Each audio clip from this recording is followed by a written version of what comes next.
Urganch shahridagi ta'lim muassasalarida sog'lom ovqatlanish, salomatlik garovi hamda milliy libos qadriyatlarimiz ifodasi mavzusida tadbirlar o'tkazildi. Hozir shu haqda.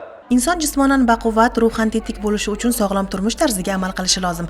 Hozirgi vaqtda butun dunyoda bo'lgani kabi yurtimizda ham sog'lom ovqatlanish masalasiga alohida e'tibor qaratilmoqda. Tadbir avvalida Urganch shahar tibbiyot birlashmasi shifokorlari yig'ilganlarga sog'lom turmush tarziga qat'iy amal qilgan inson uzoq va baxtli hayot kechirishi, sog'lom turmush tarzining asosiy tamoyillaridan biri esa to'g'ri ovqatlanish ekanligini tushuntirdi.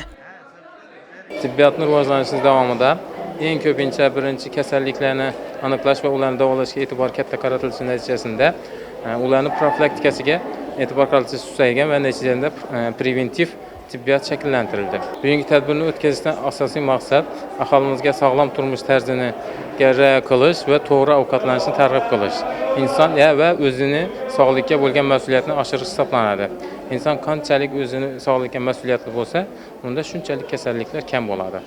Bundan tashqari, yoshlarimiz orasida fast foodlar, yengil ovqatlar iste'mol qilish va ko'p shakarli rangli ichimliklar iste'mol qilish odatga aylanib borilmoqda. Shuni oldini olish va ularning salomatligini tiklash maqsadida qilinib turibdi. Sanoqli kunlardan so'ng Ramazon oyi ham kirib keladi. Shu sababdan tadbir davomida ro'za tutishga doir muhim savollarga javob berildi. Ro'za tutishning foydali tomonlari bu inson organizmida ma'lum vaqtda ovqatlanadi, organizm ma'lum miqdorda o'zini tiklaydi.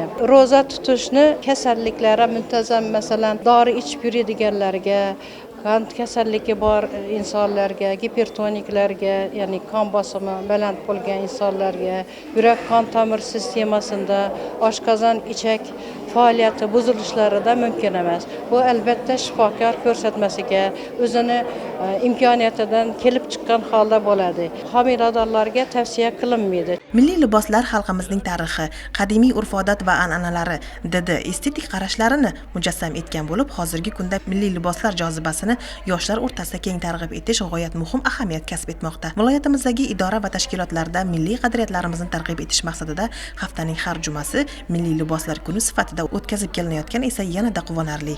Maktabimizda o'tkazilayotgan juma kunini milliy liboslar kuni deb e'lon qilingandan buyon o'quvchilarimiz ham, o'qituvchilarimiz ham milliy kiyimlarda kelishyapti. Biz shuni yosh avlodlarimizga yetkazib berishimiz kerak. Milliy qadriyatlarimiz, milliy urf-odatlarimizni yetkazib berishimizda biza o'rnak bo'lamiz. Yoshlarga milliylikni o'rgatishimizdan maqsad shu milliy kiyimlarimizni, milliy urf-odatlarimizni, an'analarimizni asrab-avaylaymiz.